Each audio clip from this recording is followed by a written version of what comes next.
Welcome back, everybody, to the start of the afternoon's festivities. Thank you for a wonderful morning, really inspirational morning of discussion and visual power, I think, between some spectacular talks and some spectacular books and objects on the displays outside of us. So my name is John Pollack. I'm one of the curators here in the Kislak Center.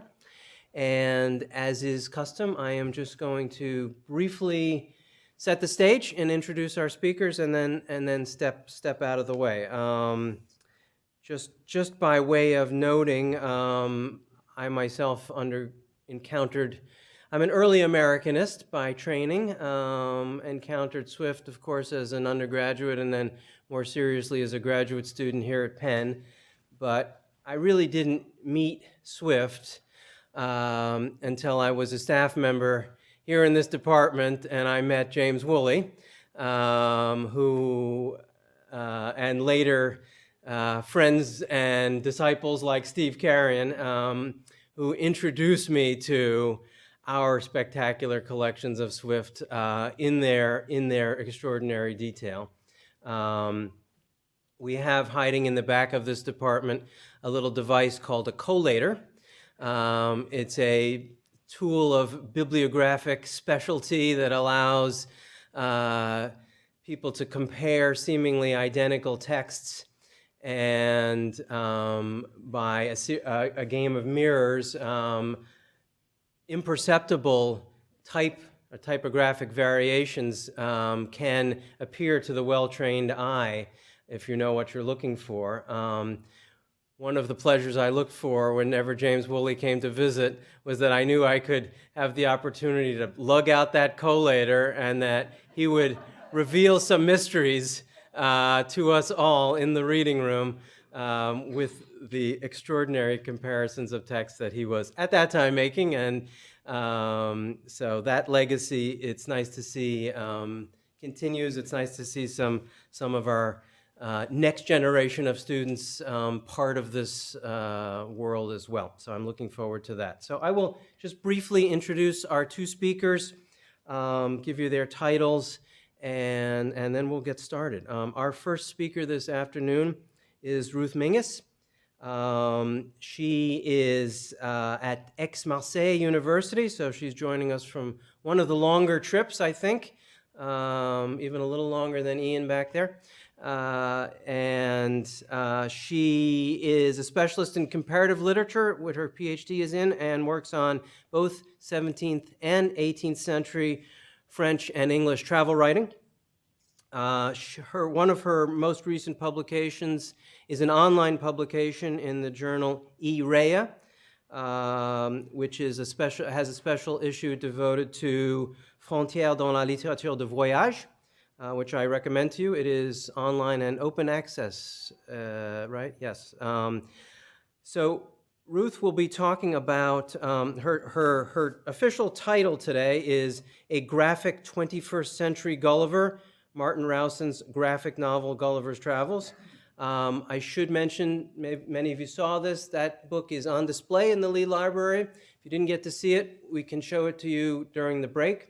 And it is a graphic novel, but it is a very graphic novel, which we will hear about, I'm sure. Our second speaker is Jim Salvucci, who has just revealed to me that he is a native of Delaware County. So returning to the scene of early crimes, but has most recently been in Iowa as a vice provost for academic affairs and dean at University. But Jim's specialty and doctorate is in literature from the University of Toronto, and is a Swiftian by training from foundational years. Jim's title today is Troll Level Expert. And I should say that as a way to set the stage for these talks, Lynn's title for the exhibit is A Raging Wit. We heard a lot about wit this morning. I think maybe we're turning to rage. I don't know. We'll see. So without further ado, please welcome Ruth.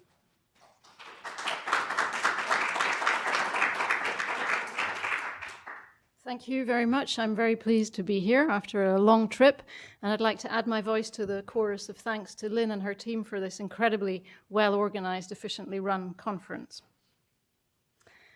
So there is, according to Martin Rowson, an apostolic succession of satire running through the 18th century.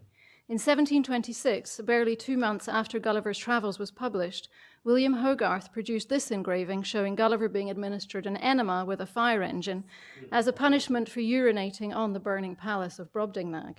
The caption beneath states that the engraving was intended as a frontispiece to the first volume of the Travels, but that it was omitted.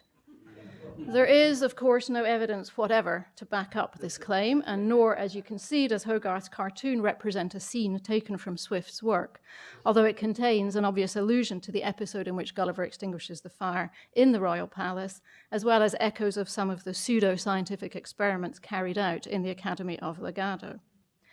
Apparently unoffended by Hogarth's somewhat opportunistic irreverence, Swift directly addressed the cartoonist in his 1736 poem attacking the Irish Parliament, entitled A Character, Panegyric and Description of the Legion Club.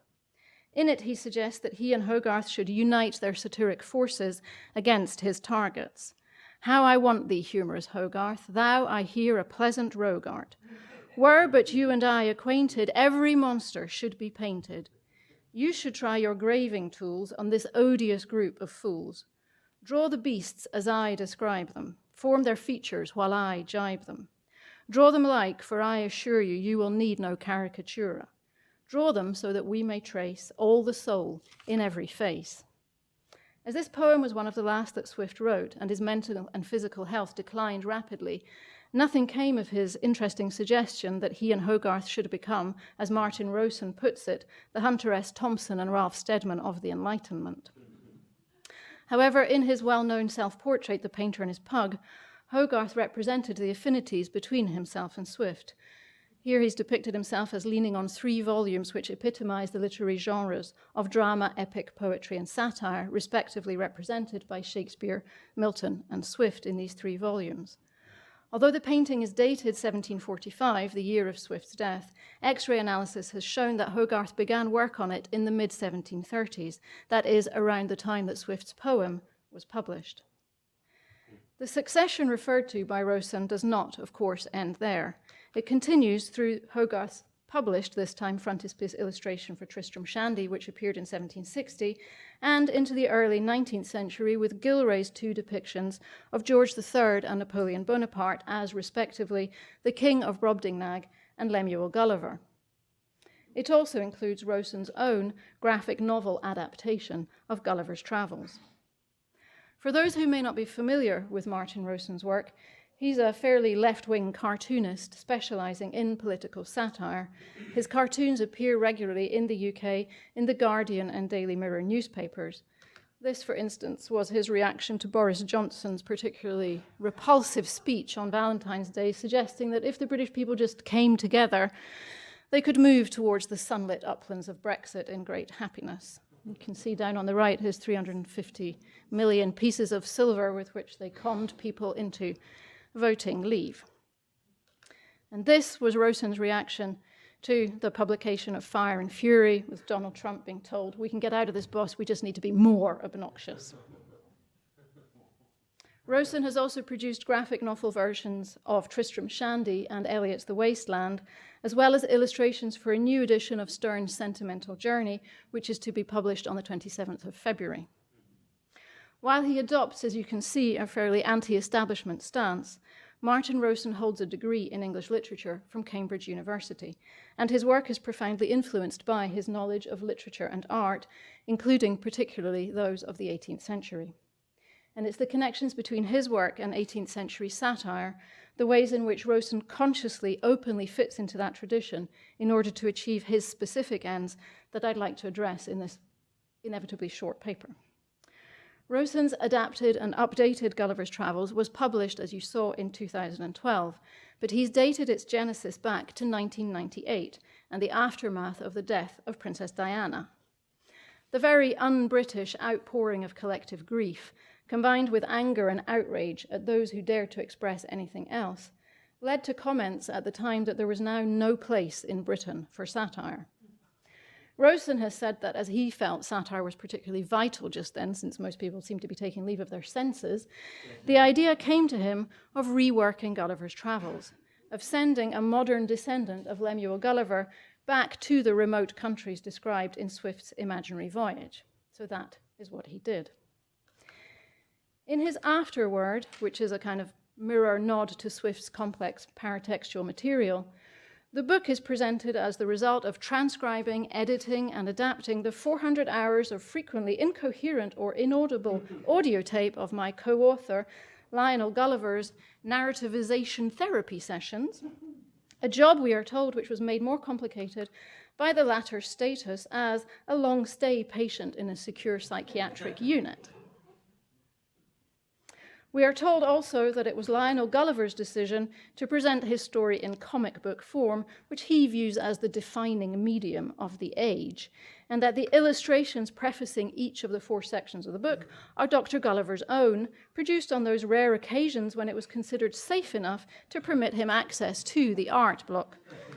So if you haven't seen them in the pop-up exhibition, these are Dr. Gulliver's incoherent illustrations to the Voyage to Lilliput, the Voyage to Brobdingnag, the Voyage to Laputa, and Voyage to the Country of the Houyhnhnms.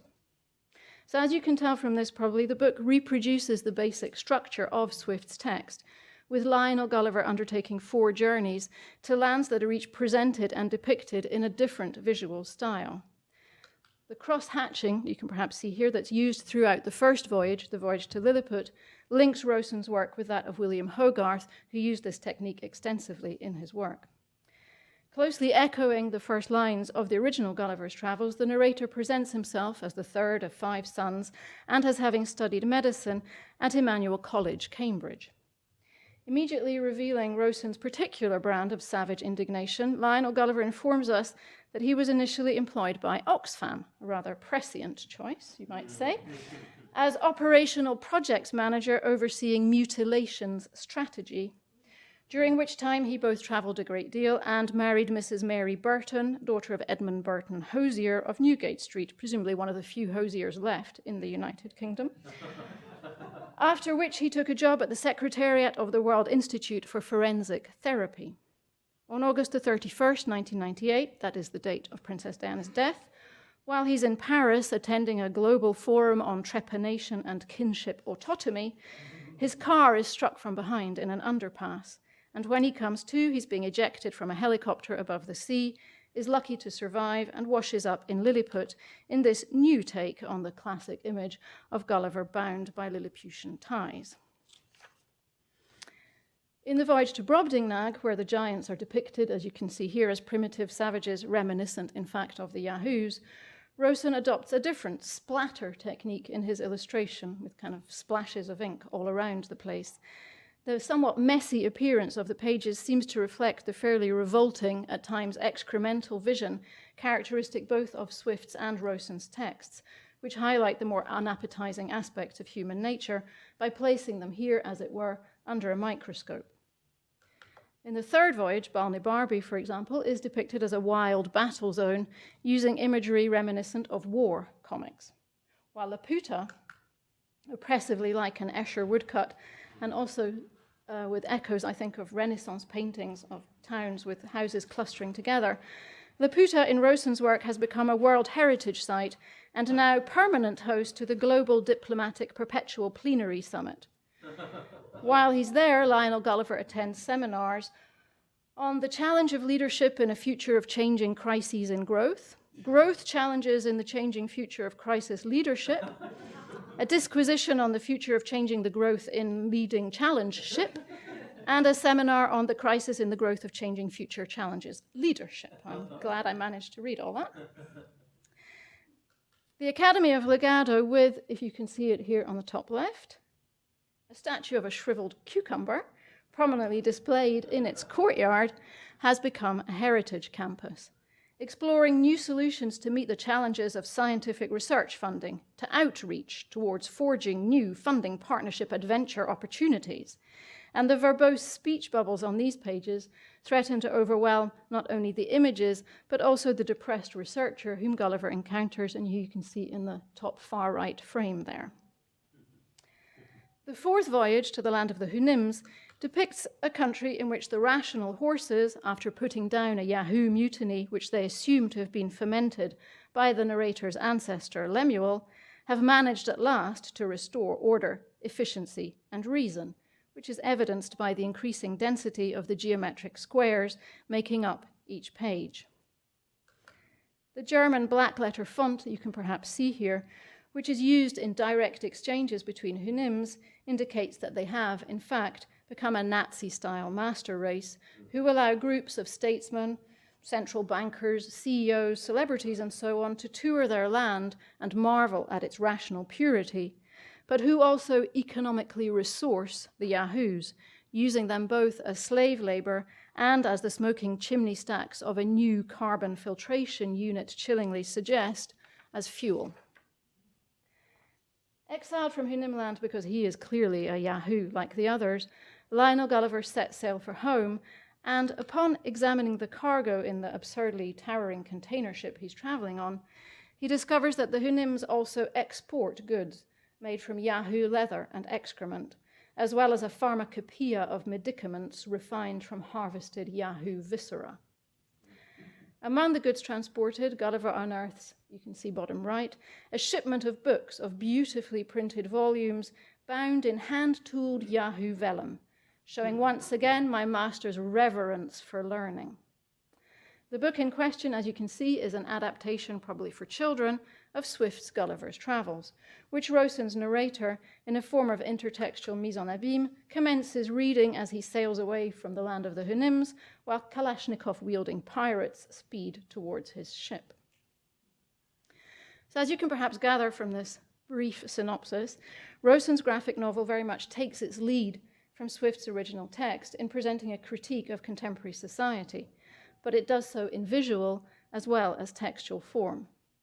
After August 1998 and his initial urge to re-establish satire as relevant, Rowson clearly drew inspiration over the following decade from what he's called the full tragedy of New Labour, which, along with Tony Blair himself, is ruthlessly targeted throughout the graphic novel. When Gulliver comes to in Lilliput, if we come back to this image, he finds the inhabitants all wearing inane, smiley masks, filming him on their mobile phones, apparently unperturbed by the oppressively militaristic response to his presence.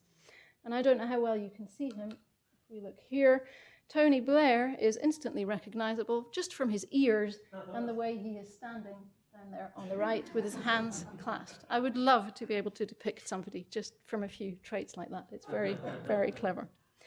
Tony Blair is presented as the Prime Minister and given the name Reldresal, like the Principal Secretary in Swift's Lilliput. And he soon makes a lengthy speech in Lilliputian, a language Gulliver arrogantly claims to recognize as a mixture of court Aztec and the Ghanaian dialect Twi. Rowson has said it is in fact Tolkien's Elvish, and the speech that he makes Tony Blair make is the lyrics in Elvish to Led Zeppelin's Stairway to Heaven. Blair's style of speech is also extensively caricatured. Tony Blair liked to think he was really very cool. So at one point he tells Gulliver, "Okie dokie, Man Mountain, let's roll." While in one of the most overt and extended rewritings of an episode from Swift's text, he reworks Swift's conflict of the big Endians and little Endians into a historic panorama encompassing Margaret Thatcher and her much-hated poll tax, which becomes a yoke tax, and culminating in Tony Blair's arrogant, vacuously spin-doctored presentation of his solution to the problem of the eggs, which echoes several of the former Prime Minister's catchphrases. I, as leader of the new Slamexan party, seized the opportunity finally to end the discord that had paralyzed and besmirched our politics for hundreds and hundreds of years. By being tough on eggs and tough on the causes of eggs, which is a reference to Tony Blair's assertion that the Labour Party would be tough on crime and the causes of crime, we then scrapped the old eggs altogether and replaced them with our new, modern, triangular egg with 4 equal ends, neither big nor little, and with our uplifting soundbite of education, education, education, We thus ensured that all are now equally empowered to be in a place to consider seeking the possibility of being in a position to contemplate actively implementing the condition permitting a cohesion of opportunity to seek proactively to be happy forever. Did we not? In targeting an identifiable political figure, Rowson's graphic novel is reminiscent, I think, of Gilray's cartoons, like the two I showed you earlier. However, just like Swift's text, which combines both particular and universal satire, so Rowson's work also mines a rich vein of general satire on society and humankind. In this regard, it's perhaps more reminiscent of Hogarth's art, which Rowson openly admires and adapts to his own ends, very consciously and openly positioning his work as part of a centuries-old tradition. This heritage is perhaps particularly obvious elsewhere in his numerous adaptations of Gin Lane, a few of which I'll show you here. So he first reworked Gin Lane to depict Margaret Thatcher and her cabinet, as you can see on the far right there. He also produced Cocaine Lane, and on the right you have a charming little Lord Fauntleroy, David Cameron there, swearing, "I hereby vow to sound tough on binge drinking." Acknowledging the fact that Hogarth's work directly influenced his graphic Gulliver, Rowson notes that his predecessor always spots the humor in every situation, but sees no hope, and therefore expresses no pity, leaving us to conclude that all we can really do is laugh in the face of life's misery and absurdity. In fact, Rowson has suggested that Hogarth's moral tales, like The Harlot's Progress or The Rake's Progress, could be seen as the first graphic novels. The devil is always in the detail where Rowson's cartoons are concerned, and it's often in the detail that his more general satire on contemporary life and human nature is expressed. In Lilliput, for instance, Lionel Gulliver tries to catch glimpses of the passing manifestations of culture, commerce, and religion, but the accompanying image shows crowds of smiley masked Lilliputians passing through an archway inscribed with the word Bigby and paying homage to such figures as Elvis Presley, Princess Diana, and David Beckham. Later, when Gulliver inquires what exactly it is the Lilliputians produce in exchange for their fabulous new four-ended triangular eggs that they're importing from Blefusco, he's initially told that half the population is too busy shopping to work, and the other half too busy heroically ensuring that we are free to shop safely and healthily. However, as you can see here, the illustration indicates that something far more sinister is taking place in Blair's Britain. Indeed, as he discovers, Lilliput's economic output is a perfect bubble, encapsulated in the Blumflum Dome, where Swift's rope-dancing courtiers hoping for royal preferment have become Blumflums, bankers in suits and ties, demonstrating their selflessness and courage by balancing on tightropes, made slippery, we're told, by the trickle-down. Rowson's very Swiftian love of linguistic invention becomes obvious here. He tells us that the Blumflums are blindfolded to protect them from any distraction as they guess the barnacle of the blinge and the mackle-crackle of the intricacies and mysteries of the agincadage required to keep the dome inflated in application to edelpop of the copronomy instruments which regulate the inflow of plip-plap and the consequent outflow of plap-plip into the wider fargle-nargle. Once the reader has cut through this jargon and understood that the Lilliputians are in fact harvesting their own excrement, piping it to Blefusco, and then consuming the products into which it is transformed, the Prime Minister's earlier cheerful presentation of schools, hospitals where people are being drip-fed what we presume is flip-flap, and an old person's home with a nice big vat of something delicious that they're all going to be fed, this presentation of British society acquires new and rather nauseating meaning. An equally Swiftian approach to language is also apparent in Rowson's journey to Brobdingnag. There, the only character who speaks English is an aged crone called Glumdalclitch, who informs Lionel Gulliver that the inhabitant's primitive lifestyle is entirely due to his ancestor Lemuel's visit. Faced with that representative of the most pernicious race of odious little vermin that nature ever suffered to crawl upon the surface of the earth, they, we are told, proceeded to calculate back in time to the last point at which there had been a genuine opportunity to choose a future direction that would not inevitably lead us to murder, mayhem, misery, and degradation. Having established that that was 10,000 years ago, they deliberately broke their fatal dependency on agriculture and settlement. When we'd done that, Gumdalclitch explains, we were free to live lives of blissful ease in perfect harmony with the natural world, loving and laughing and filling our days of idleness telling stories until we die and disappear without a trace. The result is, as Gulliver notes, a version, albeit mutated and exaggerated massively in size, of human beings at their basest and most primitive.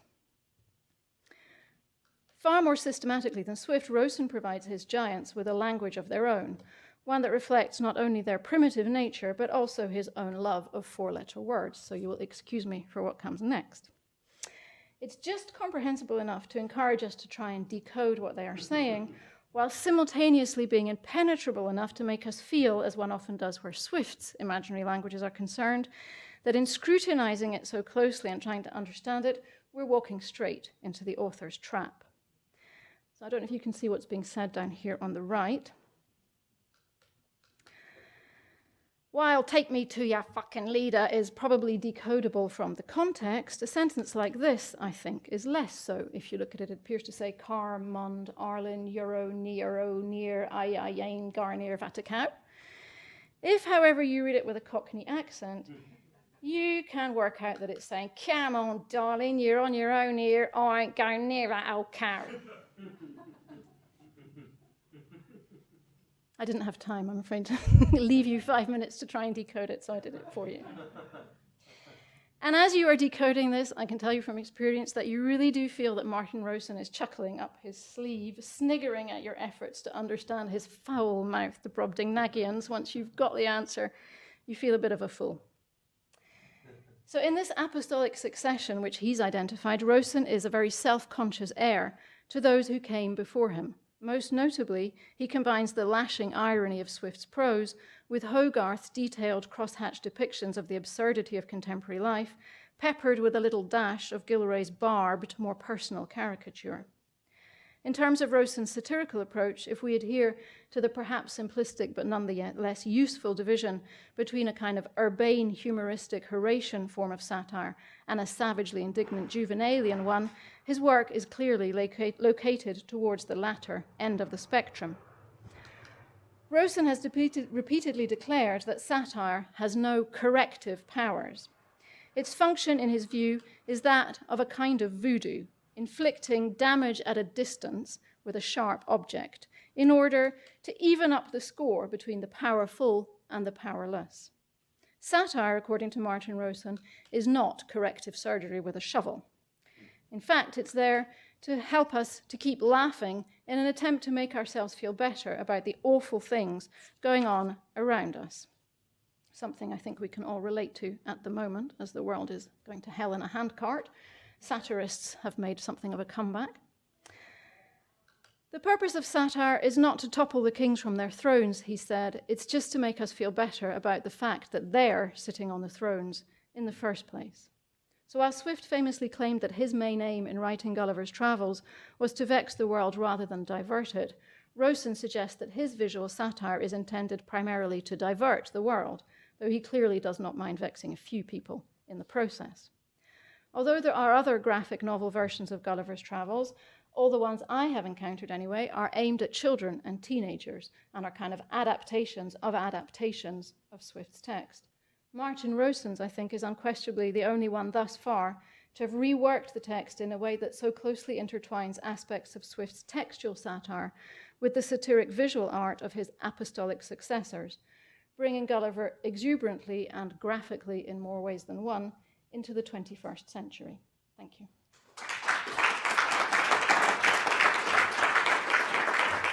Thanks.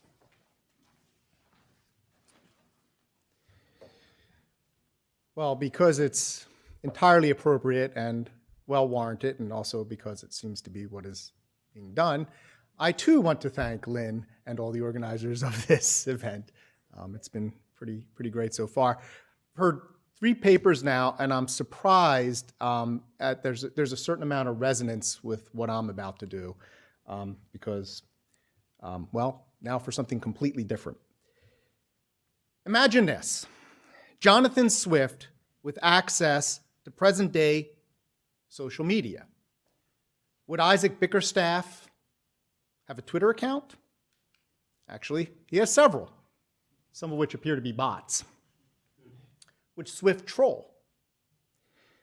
Swift's social and political satire often rose or sunk, depending on your perspective, to the status of what we now call trolling.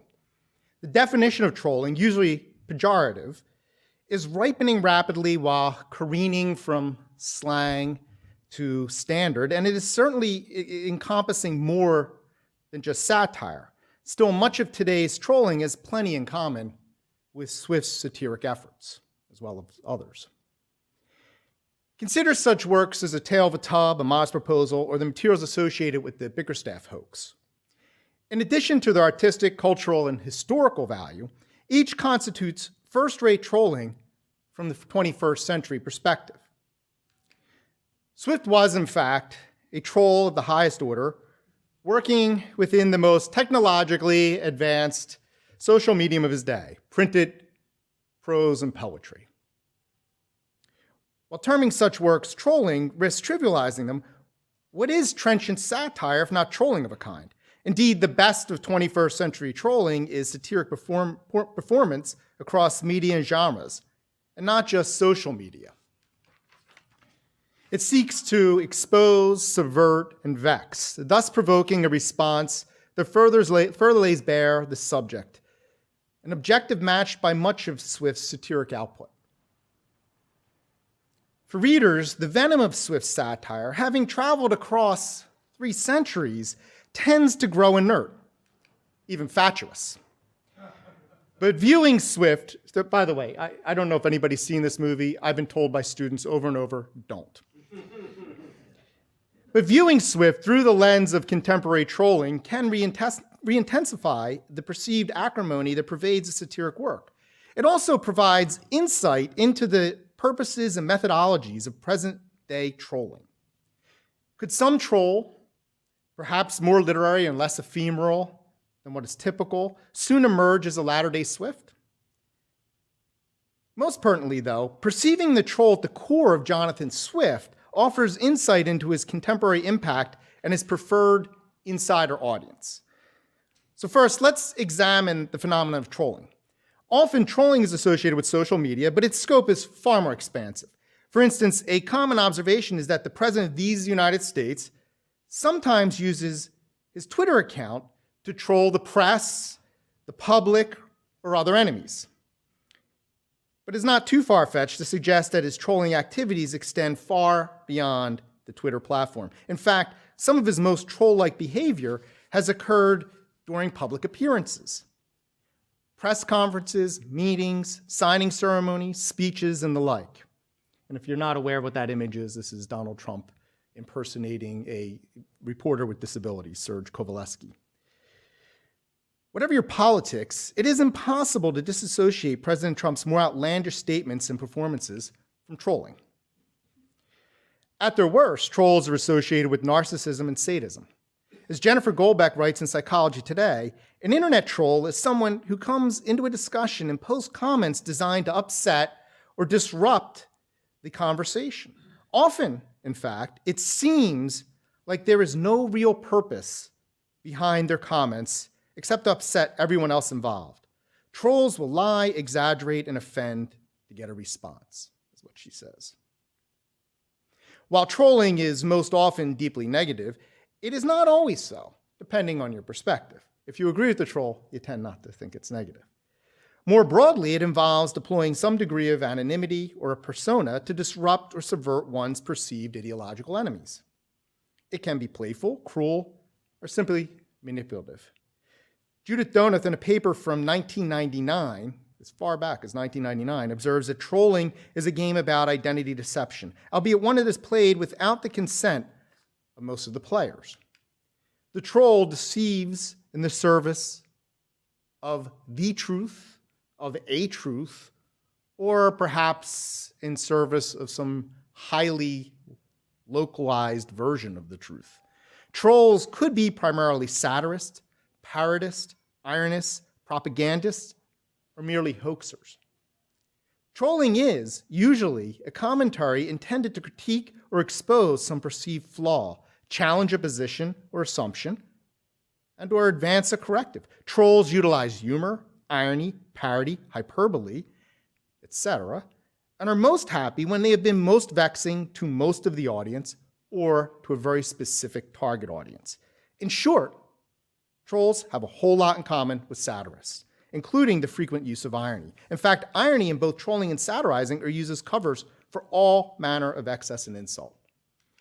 If one were to conceive of a Venn diagram of trolling in juxtaposition with satire, the overlap would be significant. So, was Jonathan Swift a troll in his time? Swift's poetry would be a rich source, too rich to be adequately addressed here, although that would be quite something, I think. In terms of Swift's prose, among his trolliest works are A Tale of a Tub, A Modest Proposal, and undoubtedly the pieces known collectively as the Bickerstaff Papers, which we should address at some length. In A Tale of a Tub, though, to start, Swift adopts the persona of a modern enthusiast bent on transmitting his extended religious allegory while digressing lengthily on various topics of grave concern. He then added the apparatus of footnotes, his own and others, and you know, you also have things like Curl's dubious key to the tale. All these things lend a scholarly air, which is offset by the overcooked allegory and the ostensibly superfluous digressions. The punchline to this wonderfully sophisticated lark is set up in the conclusion with the grave observation that is the same with profound writers as with a well, which is presumed wondrous deep, upon no wiser reason than because it is wondrous dark. Immediately thereafter, we learn that the author has all along sought to write upon nothing, when the subject is utterly exhausted to let the pen still move on, by some called the ghost of wit, delighting to walk after the death of the body. Now, to reduce The Tale of a Tub to this elaborately protracted joke is suggesting that the tale itself is meaningless and that the reader's wasted time and brainpower reading it. That's not supportable entirely, but the exasperation that this joke of Swift's evokes, it anticipates the reactions present-day trolls relish. Similarly, the prolix digressions, the overwrought allegory, the pseudo-scholarly apparatus, and even a tenebrous title all contribute to the reader's building vexation. Any of us who presented A Tale of a Tub in the typical undergraduate classroom knows that today's readers struggle mightily with the discursive prose. It is, in fact, a work, and forgive me for this, but it is a work only a literature nerd could love. One may long to identify as its preferred audience, but that audience is paradoxically the butt of the very joke that only that audience gets. So the work is at once discursive, recursive, and subversive. Through intentional evasiveness, misdirection, and obfuscation, it resists, eschews, and denies meaning. For today's readers to encounter a venerable author's earliest great work, only to learn that they've been set up all along is nettlesome indeed, for they've been trolled. Swift's trolling also significantly manifests in A Modest Proposal some 2 decades later. While it may escape the notice of the overly casual reader, Swift's Modest Proposer famously starts with what can fairly be described as a humble brag. Whoever could find out a fair, cheap, and easy method of making these children sound and useful members of the Commonwealth would deserve so well of the public as to have his statue set up for a preserver of the nation. This seemingly generous observation is, in fact, as self-serving as the title of the work itself. The humble brag is practiced far and wide, but it is often a troll's move, dripping with intentional or unintentional irony. Witness Donald Trump's infamous tweet after the Orlando nightclub massacre. Appreciate the congrats for being right on radical Islamic terrorism. I don't want congrats. I want toughness and vigilance. We must be smart. That's my best Trump impersonation, by the way, sorry. As many others have observed, Donald Trump may be the most accomplished troll in existence. The proposer trolls the hapless reader by launching with an ostensible reasonableness before slipping subtly into increasingly outlandish claims and suggestions and culminating in a lengthy list of apparently serious-minded schemes. In this way, Satire meets trolling, and a tone of bullying, cast ironically, pervades the proposal, which is more than a little bordering on cruelty. Whatever the proposer's scruples concerning the consumption of children as old as 12, his gastronomical indulgence in the delights of dressing infant flesh to perfection is bizarre and mean-spirited. Furthermore, his frequent digs against the Irish Catholic poor ring out like so many nasty tweets, whether it be the potential competition of Irish breeders to bring the fattest child to the market, the inducement to men to no longer beat or kick their wives, as is too frequent a practice for fear of a miscarriage, or his observation that his cannibalistic plan will suffice for this one individual kingdom of Ireland and for no other that ever was, is, or I think can be upon the earth. But the poor Irish do not face the proposer's opprobrium alone. The list of reasonable solutions, among other passages, inherently indicts Swift's fellow Anglicans in Anglican Irish in power in Dublin. Famously, the very English are indeed the inhabitants of that country which we be glad to eat up our whole nation without salt. More subtly, the very structure and tone of the proposal itself parodies the technocratic projects of Protestant dissenters. In short, a modest proposer assaults all with its author masked by a parodic persona, bitter irony, and satire to avoid blame and shame for his conceptual and verbal excesses. In other words, he's a troll. As with the tale of a tub, the insider audience has a role here. To read a modest proposal well and in the spirit of the work is to be complicit in its excesses, however ironic. Again, this complicity correlates with the present-day trolls' insider audience. One thing I'd like to note, though, is that unlike A Tale of a Tub and the Bickerstaff hoax, the contemporary response to a modest proposal was extremely limited. There's much more response afterward. Obviously, other Swift satires represent degrees of trolling, but I want to focus the rest of my time on an early and exuberant example of trolling, and that would be Swift's invention of Isaac Bickerstaff and his relentless assault on John Partridge, the almanac maker.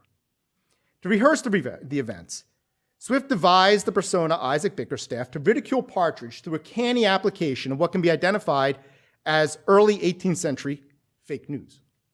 Instead of Twitter or Facebook, Swift used a popular medium of his day, the almanac, and led his mock prognostications with but a trifle: Partridge's death on March 29th, just in time for some April 1st hijinks. The historical record regarding Swift's hoax, Partridge's response, the consequences, and subsequent companion publications is rife with rumor, misdirection, and wishful conjecture, which are, by the way, the trolls' tools of the trade. Some juicy items are extant on the internet but have origins far older. For instance, you can look to the prolific William Eddy, this is not William Eddy, by the way, in 1932 to learn, right or wrong, that the name John Partridge was itself a nom de plume for the cobbler John Hewson. The Dictionary of National Biography famously claims that the company of stationers owned the right to the Partridge name and stripped John Partridge, or Hewson, or whatever his name was, of his privilege to publish almanacs with the pseudonym upon, among other authorities, the notion that he was dead. The DNB also repeats the claim that the Portuguese Inquisition, upon learning that the first Bickerstaffian prediction came true, burned the pamphlet. But more luridly, there's the claim that Partridge was gay, which is not to say that Partridge was really John Gay, but I mean that Partridge was himself gay. I admit I haven't researched this possibility more than to follow the internet lead. You can see him listed in a UK wiki called LGBT Archive, which cites Ranker.com's list of famous gay men. Ranker, for its part, cites an authority it no doubt finds unimpeachable, and that would be Ranker.com. And so the eternal circle of internet self-referentiality, it goes unbroken. The Bickerstaff brand, if you will, gained its own notoriety, being adopted by a series of tongue-in-cheek authors. Swift's clearest insider audience. Of course, Richard Steele used the name Isaac Bickerstaff in The Tatler, and you can see this in the room over there, either as a homage to his then friend Swift and or as exploitation of the joke. So thus, Isaac Bickerstaff was reused, recycled, and refurbished in his day. Each iteration was a poke at Partridge, a reference back to the Partridge death hoax, and a signal that here be an attempt at wit. In other words, the name Isaac Bickerstaff operated as a meme, which means that the predictions and its companion pieces were one of the most enduring trollings in history, with their subject rendered a fool for all time. And it was also a right good April Fool's Day hoax. So to recap, Swift invented Isaac Bickerstaff to mock John Partridge via fake news and incite him to injudicious reaction. Partridge, a fake name, obliged and became even more ridiculous for the exchange. Not exactly Swift's greatest literary contribution, but it's a very fine example of Swift trolling. Skill level, expert. So aside from the medium and the literary value, it takes some effort to discern a fundamental difference between the operation of some of Swift's work and much present-day trolling. This is particularly true with regard to the Bickerstaff hoax, which engendered the sort of frenzied piling on trolls try to incite and seem to delight in. To this day, the hoax and its consequences are subject to misinformation and exaggeration. I mean, I remember hearing, I think as an undergraduate, from an authoritative source, it was either a professor, I read somewhere, that most certainly John Partridge was declared dead by a court of law, despite the fact that he appeared in front of that court of law and testified on his own behalf. As a famous politician says a lot, fake news, folks, fake news. But these are the kinds of rumors that are persistent. So if much of Swift's satiric output bears a resemblance to present-day trolling, what does that tell us about Swift? Perhaps nothing particularly new, but it can foreground the more execrable side of Swift. Jennifer Goldbeck's Psychology Today piece describes a Canadian study that strongly correlates internet trolls with what psychologists call the dark tetrad of narcissism, psychopathy, Machiavellianism, and sadism, which is, of course, one pathology more than the dark triad. They add sadism to it. I would not suggest that Swift manifested the dark tetrad or the dark triad anymore. I would suggest that all internet trolls do. And I have no interest or skill in psychoanalyzing either him or them, but he certainly displayed some of those traits at various times in his life and in his satire. To be sure, there's a degree of cruelty underlying some of his satires, including the ones I explored here, whether it be cruelty toward his various satiric targets or even against his audience. There's a sadistic delight one can sense. Swift was a troll, plainly put, but not like a Russian operative sowing dissent and confusion to subvert an election. His trolling is more akin to the alt-right, not in content, but somewhat in style. The alt-right fires its volleys at perceived enemies and then often hides behind claims of irony to evade responsibility. President Trump has relied on a similar ploy. I mean, how many times have been told that some of his more outlandish statements and actions were actually jokes, which implies that those who don't get the jokes are somehow remiss. They're missing the point, or they lack a sense of humor. In reality, though, these jokes, even if they're not entirely serious statements, send messages to an insider audience. At their worst, they are sometimes dog whistles to an extremist base. Swift similarly speaks to an insider audience. Sometimes it is his friends, and often it is just those who get his message. No one wants to be the outsider, then or now. Now, this can tell us something about how we read Swift's work, particularly his most cutting satire. We chuckle at his nasty swipes against the Irish poor in A Modest Proposal, or against the hapless John Partridge, and thus become the insider audience, with all the implications. So as such, we become complicit in the cruelty, imagining that the clever irony vindicates the viciousness. Now, I'm not taking a moral stance here. I am trying to show that this is exactly how trolling works. It exposes its targets to thrill its insider audience. We can also see that, like present-day trolling, whatever its literary or historical value, Swift's satire sought to disrupt, subvert, and vex. His satiric goal sowed disorder to interrupt the normal flow and, one imagines he hoped, to reset the cultural political order. In this way, we can see that there is nothing new about trolling. So long as there have been satirists like Swift, there have been trolls. So, in the Bickerstaff spirit, I want to make a prediction. In the first week of April, in this year, 2018, new style, a most famous personage in the United States will tweet a tweet that will bewilder everyone. Come fei. Thank you.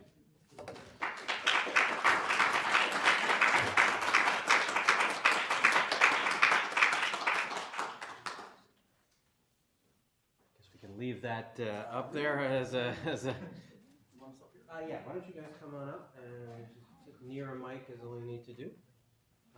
We have about,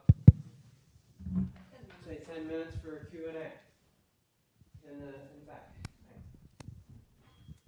Thank you for two interesting papers. Ruth, my question's for you.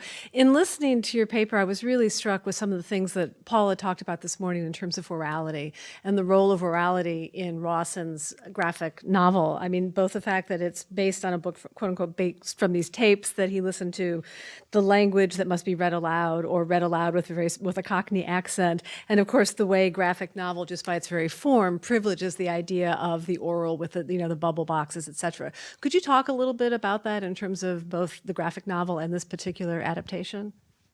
Well, I have to say I'm not a specialist of graphic novels in general. I'm more interested in adaptations of Gulliver's Travels. But you're right that what really sets it apart from the text that it is imitating is the fact that there is no surrounding narrative. There are only exchanges. And very often those exchanges don't even really exist. There are merely images that we have to decode. And the imaginary language is very interesting, I think, because I'm not entirely sure whether Rowson expects us to spend as much time as I spent working out for you what it actually means. I spent an awful lot of time with various friends. Being Scottish myself, I'm not terribly good at Cockney English. And we really did feel that we were being the butt of a joke, that in taking so much time and expending so much effort in trying to understand what basically is fairly childish humor, really. There's an awful lot of just silliness and rude words in it. We were very much falling into a trap that had been set for us, which is something I think that links it with Swift, but that has been worked in a very different, far more kind of visual way. So I don't know if I've answered your question fully, but certainly the focus on direct speech in the graphic novel form means that you do hear it, I think, more than you do when you read Gulliver's Travels. You have to not only say it aloud, but you really have to perform violence on your brain. I showed you that sentence, and I would have liked to have 5 minutes just to stand and watch you trying to work out, simply because the division between the words doesn't fit in with the words themselves. It's very, very cleverly done, and there's pages and pages and pages of it, and I think I've decoded it all. So it does all make sense. Unlike, in my opinion anyway, Swift's Imaginary Voyages, I think some of those really, they're just jokes. Rowson's language isn't a joke. It's a very, very carefully, meticulously constructed schoolboy humor, imaginary language. The Guardian cartoonists are both, like Swift, great scatologists. Rowson and his colleague, whose name temporarily escapes me. I was just going to ask, you didn't mention Gulliver, which is an adult comic book, Swift, Gulliver's Travels. I haven't read that one. I can't wait. Well, yeah. Next question right up here. It's just a quick comment about the visual appearance of language, even though where you have to hear it. But I was reminded of the poems, where Swift, the Latin, so-called Latin poems, a puddin' is all my desire, and so on, where it's the reader has to stop and realize, what it sounds like, not what it looks like. You're right, yeah, there are parallels there, definitely. Yeah.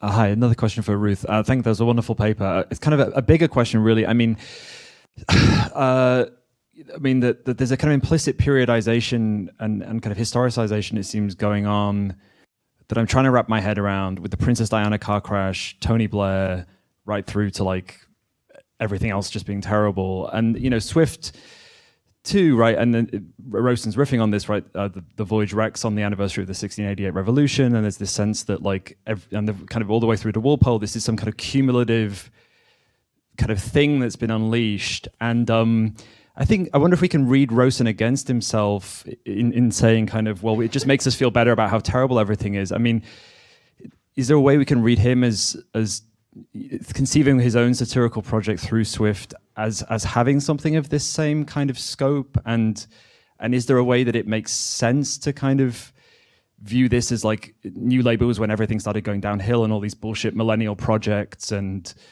you know, Newspeak and all, you know, and just all the crap that kind of is that we're dealing with now, it kind of can be historicized in this way?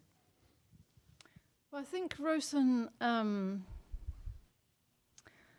not sure he actually really dates it to August the 31st, 1998. I think he is fairly good at thinking that everything's always been pretty crap and everything always will be pretty crap. And I actually find it quite depressing. I mean, he's very entertaining to listen to when he talks about his work, but I find the adaptation, partly also I think just the whole black and white monochrome, I find it really difficult to read. It's actually, you know, depressing and distressing in places, which is not something that personally I experience with Swift.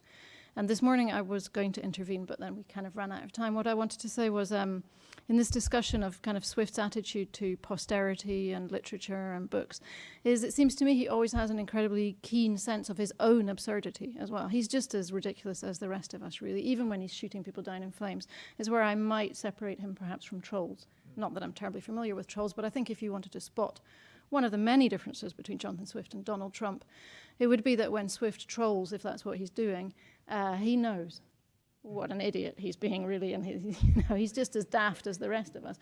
Whereas Donald Trump clearly thinks that what he's writing is very, very intelligent and makes perfect sense. So I think, you know, in terms of their scope, I would definitely say there's a little bit of a difference there. I'm not sure whether Rowson has, I hope he doesn't watch this on YouTube, as much detachment, if you like, as Swift. I'm not sure he sees himself as being as ridiculous as Swift is aware that he is, if you see what I mean.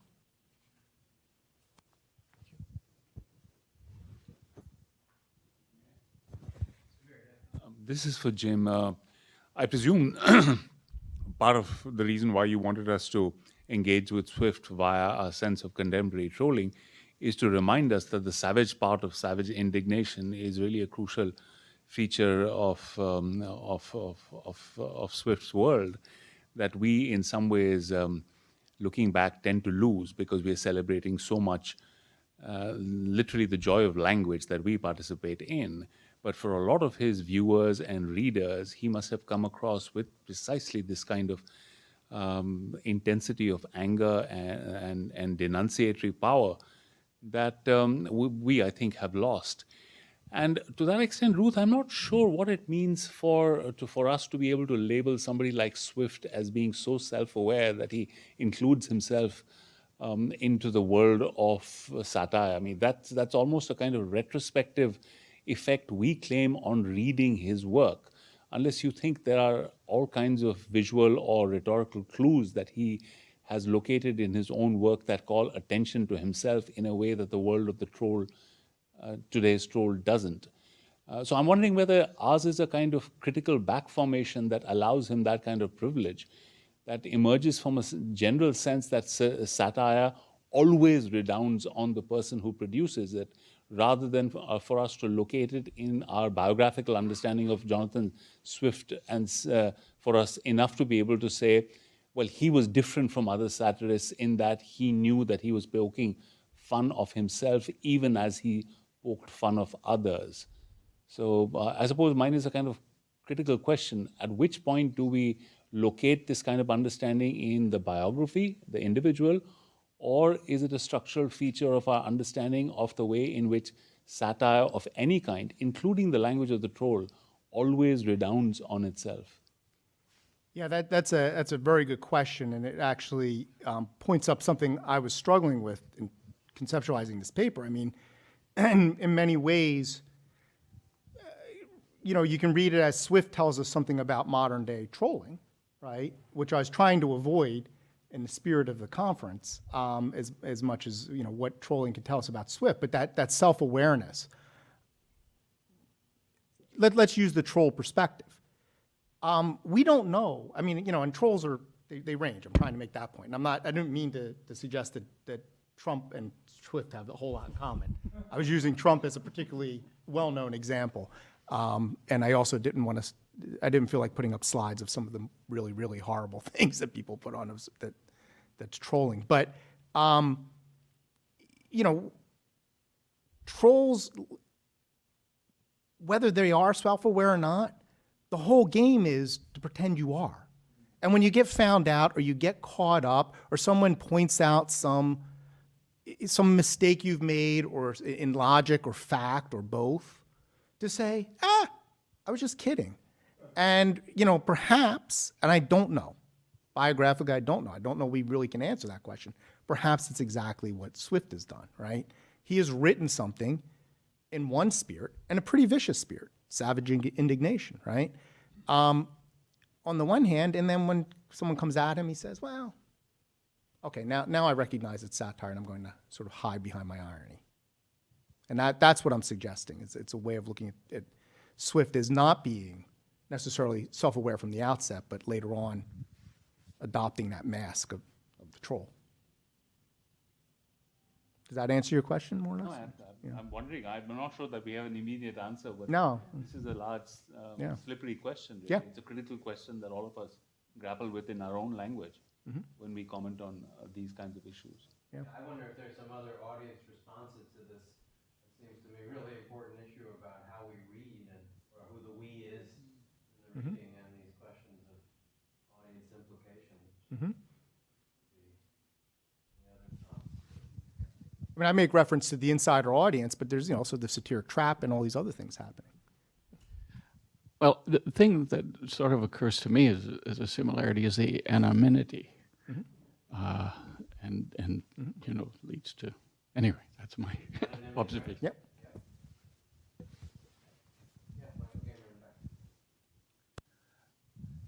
I actually had a related question because I actually think that, I mean, for me at least, one of the reasons I love reading older works, you know, works of the past, is because they get me out of my own head, and I think that's one of the powers that teaching them to students, you know, can have, is that you get them out of their present day fixation, you know, and they at least have to think with two perspectives. And so I actually was very interested in what Swift could, for example, teach us about trolling that isn't already apparent, or that's somehow been flattened or reduced or rendered terrible by present day. But the question I had actually was, I actually find Martin Rowson's political cartoons at once, you know, fascinating, but sort of the way that watching a python eat something is fascinating. I find them incredibly depressing, and I've always found that the sort of joy of Rowson is to show you that things are such shit that even the people who are benefiting from it are wallowing in their own shit, so that everyone is just reduced to that.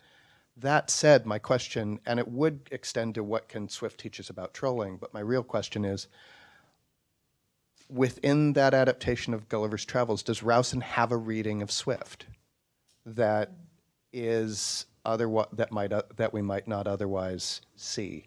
I mean, for you, I mean, because it's grim, but is that grimness illuminating, or is it just grim?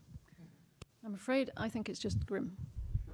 I think from what I mean, I have tried very hard to get in touch with Martin Rowson, and he's incredibly inaccessible, but I won't give up. But I have watched, he gives lots of conferences where he, you know, discusses his work, and I have no idea what I was going to say. Yeah, something about the grim. I can't remember what it was. Oh yes, I know what it was. He says when he first read Gulliver's Travels when he was a teenager, he studied it at school. And none of the critics that he read or the teachers that he discussed it with noticed as he did the cannibalistic aspect of using the yahoos to build a canoe. So I don't know what he was reading, and I don't know who his teachers were, but that, I think he was struck by a particularly grim aspect of Gulliver's Travels that he thought he was the only person to spot. And I think that may have somehow affected his reading of the text. The idea that he was the only one to have seen that there was something really awful going on that nobody else had noticed. And I think that is a theme that he's very much worked in his text. It's a very, very bleak reading of Gulliver's Travels. I just wanted to follow up on that. I'm just thinking too about this question of Suvir was asking about Swift implicating himself or not. And one, I'm thinking about a number of things, and one is Thackeray's reading of the Travels, right, where he's so appalled by Swift and basically thinks that of him as a Yahoo and a monster, which to me seems like a complete misreading, because Swift is distant from that. He's not, you can't just argue that he is a monster to have conceived of these monstrous thoughts. There's always this distance there. But then I think of Orwell, right, who has all kinds of critical things to say about Swift and about Swift's relation to science and about Swift's politics. And then he says, and Gulliver's Travels is my favorite book. I absolutely love it. It gives me more pleasure than any other book I've ever read. And that to me seems a more, I get that response better. I can relate to it better. I sort of understand it better. And I think there is something about Swift for me that is about freedom. It's kind of connected to what Tony was saying, that there's always movement. There's always a distance from any particular place that you want to put him, including savage indignation. And here I'm also thinking about Claude Rowson's piece on Swift's epitaph, right? And something Claude always says about how Horatian Swift is, how he's really not Juvenalian at all. He's very polite. He's very polished. He smiles with the knife. You know, it's a razor. It gets you without you knowing. It's only till the epitaph, and the Legion Club too, I would say, that he comes out fully, savagely. So it's a controlled violence. And that also means you're kind of moving so that you don't get cut. So I'm just kind of musing aloud here. But I think that savage indignation then gets read back. But Swift himself, the savagery is very delicate. And I don't think you can just sort of like Thackeray, just kind of recoil from it, because that's not where he is. But it seems like Rowson maybe gives us a reading of Swift that's more akin, like that's darker, that's more brutal than, I agree with you, than Swift is. So that's just a comment, but to I kind think of he respond. takes the Horatian and makes it more Juvenalian. I agree. I think we'll have one final question in the back. Thank you, please. Did you have something you wanted to say before? Yeah, actually, I did. I do kind of. I mean, I think that may be true if you ignore certain things like the attacks on the Irish poor and a modest proposal, and some of the other more.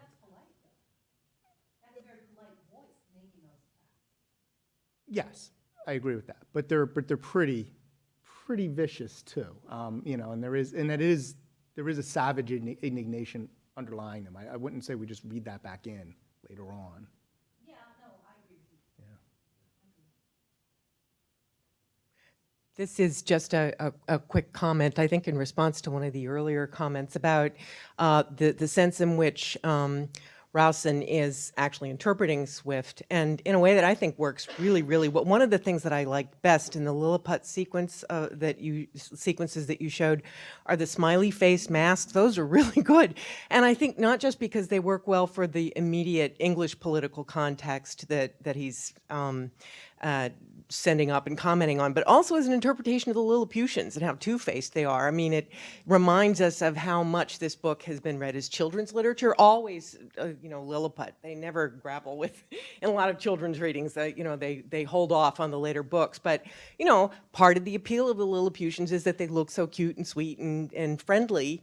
If you forget about a lot of what they do, but if you read carefully, obviously they're mean and vicious and vindictive and so forth. So they are two-faced. And I think that's a really, really brilliant way of making that visually apparent. So I don't know if this plays into something that you were trying to say a little earlier, but I thought I'd observe. I like that detail very much. Thank you for that comment, and thank you for this provocative and fascinating panel.